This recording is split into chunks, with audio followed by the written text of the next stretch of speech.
Bonjour à toutes et à tous, j'espère que vous allez bien. Bienvenue pour cette nouvelle vidéo. Pour aujourd'hui, je vous propose une petite capsule, une petite guidance avec ce très bel oracle, l'oracle des esprits de l'eau de Jasmine Beckett Griffith. J'adore cet oracle, il est assez particulier, les illustrations sont très belles, mais dégagent une certaine mélancolie, donc j'espère que ça va vous plaire. En tout cas, moi, c'est un univers que j'aime beaucoup. Je vais vous proposer un des tirages qui est issu de cet oracle. Je ne sais d'ailleurs... Ah oui, c'est paru aux éditions Exergue. Je vais vous proposer un tirage qui s'appelle La Vague. Vous allez voir, ça va être en 5 cartes. Je vous incite à vous mettre dans l'énergie d'eau avant d'écouter cette guidance. Donc je vous propose soit d'aller vous laver les mains et de le faire en pleine conscience, de vous imprégner de ce nettoyage à travers l'eau, soit de regarder un élément aquatique autour de vous. Moi, j'ai sorti ma petite bougie bleu clair et je suis allée chercher mon jaspe océan pour m'accompagner et pour être vraiment dans cette énergie d'eau. Allez, c'est parti. Donc j'ai une première carte qui est tombée tout à l'heure quand j'ai ouvert le jeu. Donc je l'ai posée en tant que toute première carte. Je vais vous faire la lecture du coup au fur et à mesure. Je vais vous laisser la boîte quelque part pour que vous puissiez la voir. Je pense que vous la verrez ici. Voilà, donc la toute première carte, ça sera le présent. Je vais laisser les cartes tomber et donc on va en prendre 5. Comme d'habitude, comme ceci est général, ça pourrait ne pas vous correspondre. Je vous demande, comme d'habitude, de rester très ouvert. Si vous sentez que la situation ne vous correspond pas du tout, que ça ne résonne pas avec vous, ne prenez pas, c'est que cela ne vous concerne pas pour cette fois-ci. Ce message est par ailleurs intemporel, donc vous le prendrez pour le moment où vous le regarderez. Allez, on va tirer le nœud du problème ou de la situation actuelle en deuxième carte. Si elle ne tombe pas, je ferai une coupe. Là, elle. Deuxième. Ensuite, la troisième. Le développement de l'action. La quatrième. Le pic de la situation. Hop là. Je vais prendre la toute première qui est tombée. Et enfin, la chute finale dans cette situation. Ah bah, elles ne sont quasiment que tête vers le haut, donc ça c'est plutôt pas mal. Donc moi j'ai opté pour une convention mentale, puisqu'en fait dans le livret, les cartes peuvent avoir un côté positif comme négatif, et du coup pour moi, celles qui vont tomber tête en bas seront dans la connotation plutôt sombre, et celles qui sont tête en haut seront dans la connotation plutôt éclaircie. On va dire ça comme ça. Je vous mets... J'aimerais bien vous mettre la boîte pour que vous la voyez, mais je ne sais pas si je vais y arriver. Je vais la laisser ici, les amis. Voilà. Alors, première chose, donc la question que je pose un peu de façon large, c'est comment va évoluer cette situation que vous avez en tête dans le temps. Première carte ici, c'est le présent, c'est maintenant, là où vous en êtes en ce moment. Et donc, nous avons à l'envers Vénus et les chérubins. Je vais donc vous lire cette carte. Alors, Vénus et les chérubins, le contraire, puisqu'elle était tête en bas. Attention aux faux sentiments.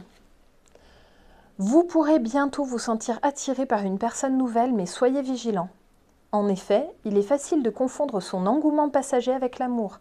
Ainsi, contrôlez vos émotions régulièrement et assurez-vous qu'elles ne sont pas mal comprises et en réalité issues d'un désir physique ou d'une réticence à être seul. Donc on vous met un petit peu en garde par rapport à une potentielle nouvelle rencontre ou quelqu'un qui reviendrait dans votre vie et vers qui vous pourriez avoir un engouement très fort, mais qui pourrait n'être que passager. Donc là, quelque part, le conseil, c'est de prendre un petit peu de recul, d'apaiser un petit peu la chose, de peut-être pas vous jeter bille en tête dans une relation qui pourrait ne pas finalement être là de façon forcément juste. On vous dit que ça pourrait être mal interprété ici. Ensuite, le nœud un petit peu de la situation du problème, j'ai le lys tigré et le nautile tigré. Vous voyez que les cartes, les illustrations sont très particulières, mais vraiment de toute beauté malgré tout. Allez, c'est la numéro 4. Donc il y a un poème en fait à chaque fois au début des cartes. Je ne vais pas vous les lire à chaque fois, sinon ça va être trop long.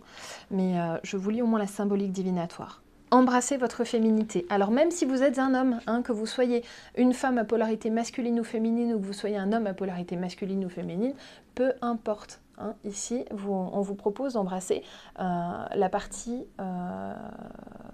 féminine de votre être, puisqu'on a tous du yin et du yang, du masculin, du féminin. La puissance féminine est un éclat qui émane des femmes et des filles solidement ancrées dans leur corps et âme. Tout en tendresse, amour, beauté et grâce, la puissance féminine est douce et pourtant forte. Il est maintenant temps d'accueillir cette puissance. C'est votre droit d'être belle à l'intérieur et à l'extérieur. Réveillez la reine qui est en vous et laissez-la s'épanouir. Vous n'êtes pas une femme? Ce n'est pas un problème. Cherchez les opportunités qui vous permettront de vous rapprocher d'une femme dans votre vie, que ce soit votre mère, sœur, amante ou épouse. Essayez de regarder avec ses yeux pour vous aider à reprendre contact avec votre côté féminin et laisser son énergie et sa compassion influencer quelques décisions à venir. Donc en gros, le nœud du problème, ici, ce qui ressort, c'est le manque de féminité, ce manque de tendresse, ce manque d'émotion, en fait, qui peut se présenter. Si je le lis avec la première carte que l'on avait, ça pourrait vraiment symboliser, attention, nouvelle rencontre. On vous alerte en vous disant ici, attention, cette rencontre, c'est peut-être pas celle que vous attendez vraiment, c'est peut-être pas le grand amour. Et d'ailleurs, là, on vous le dit, il y a un manque d'émotion ici. Hein, donc que ce soit de vous ou de la part de l'autre en face. Hein, donc ici, méfiez-vous du manque d'émotion, c'est vraiment le nœud du problème. Ensuite, nous avons la troisième carte, ça sera la prise de décision, le développement de l'action, l'accalmie dans l'action éventuellement. Et là, j'ai un étranger émerge. Le numéro 43.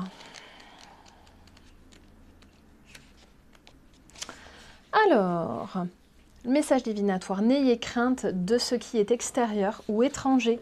Un élément étranger, exotique ou inhabituel entre dans votre vie. Hein, on relie ça vraiment à la première carte. Ne vous laissez pas intimider, ne soyez pas effrayés et ne l'évitez pas. Ça, c'est très important, ne l'évitez pas. Cet élément étranger peut être littéralement une personne d'un autre pays ou d'une autre culture, une opportunité à l'étranger ou simplement une situation qui vous paraît étrangère en premier lieu, hein, ou par exemple quelque chose d'inhabituel. Utilisez cette opportunité pour élargir vos horizons, embrasser l'inhabituel et expérimenter de nouvelles saveurs, de nouveaux sons, de nouvelles idées.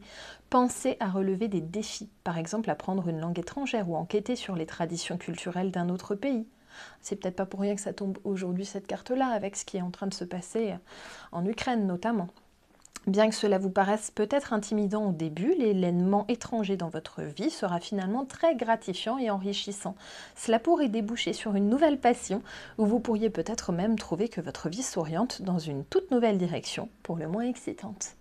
Donc là, dans le développement de l'action, il se passe quelque chose et on voit qu'il y a quelque chose de nouveau vraiment qui se présente à vous, peut-être même un nouvel engouement que vous n'aviez pas jusque-là, mais qui va se développer chez vous. Donc c'est très intéressant.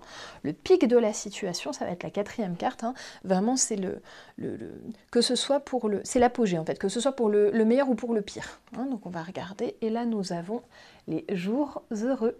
Magnifique. Hop là. C'est la numéro 7. Donc le pic de la situation, les jours heureux. Une transformation apportera la liberté. Votre transformation est imminente, votre vie stagne, mais vous avez en votre possession les outils pour que des changements positifs surviennent. Attendez, j'essaie de ne pas avoir trop de reflets.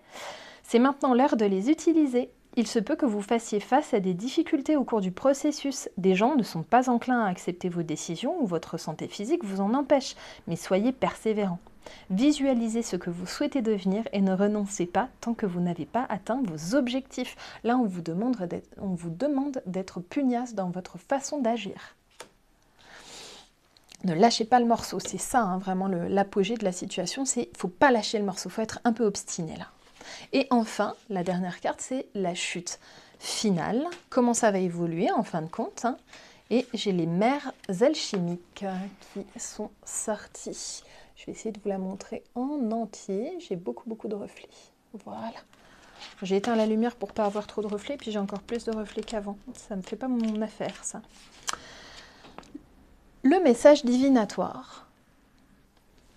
Voilà, je viens d'aller vous mettre la lumière, ça sera plus visible.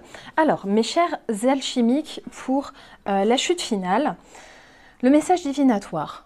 Face au changement, les mers sont turbulentes et bientôt un nouveau pouvoir surgira. Une nouvelle figure d'autorité viendra s'affirmer dans votre vie et il est préférable de s'y préparer mentalement, émotionnellement, spirituellement et matériellement. Ce leader peut se trouver dans votre cercle professionnel, spirituel, universitaire ou social. Des défis en termes de responsabilité peuvent avoir lieu. Un nouveau guide spirituel sur le lieu de votre pratique religieuse ou nouveau lieu, ou même une nouvelle connaissance qui deviendra importante dans votre vie personnelle. Si un changement d'autorité peut être stressant ou engendrer des conflits sur le moment, soyez courageux. Une fois le calme rétabli, la vie reprendra paisiblement son cours en toute sérénité. Prenez le temps de connaître cette nouvelle personne et d'apprendre comment elle se comporte. Pourrait-elle devenir un modèle ou un exemple à suivre pour vous? Ou peut-elle représenter une sorte de mise en garde? Ou encore, vous prévient-elle qu'il vous faut voguer vers des eaux plus calmes maintenant? Voilà donc en gros, la chute finale, c'est qu'on vous dit, par rapport au départ, une personne qui vous interpelle, attention, ça pourrait ne pas être la personne que vous attendez réellement. On vous dit qu'il y a vraiment quelque chose de nouveau, quelque chose, ça se passe bien, il y a des jours heureux, très bien, et en fait, il y a encore une autre personne qui se pointe à la fin. Donc peut-être que là, cette première personne qu'on avait en carte retournée quand on avait Vénus et les chérubins, ça représente, si ça se trouve, quelqu'un qui a une importance dans votre vie, mais une importance qui va s'arrêter à un moment. Et en fait, peut-être que la personne que vous attendez réellement, eh bien, c'est cette personne en chute finale. Vous voyez, c'est comme s'il y avait un faux démarrage, on cale et puis hop, on repart sur une nouvelle situation. Voilà les amis, j'espère que ça vous aidera vraiment à pouvoir vous positionner dans ce qui est en train d'arriver ou dans ce qui va arriver pour vous si ça vous concerne pour cette fois-ci. N'hésitez pas à me mettre en commentaire ce que vous en avez pensé. Mettez-moi un petit pouce, ça me fera plaisir si vous le voulez bien. Et puis bien sûr, partagez cette vidéo si vous en ressentez le besoin à quelqu'un peut-être à qui vous pensez. Peut-être qu'il y a quelqu'un dans votre entourage qui est venu dans votre tête pendant que je vous faisais cette lecture. Et puis en attendant, je vous dis à très vite pour la prochaine vidéo. Gros bisous, bye bye!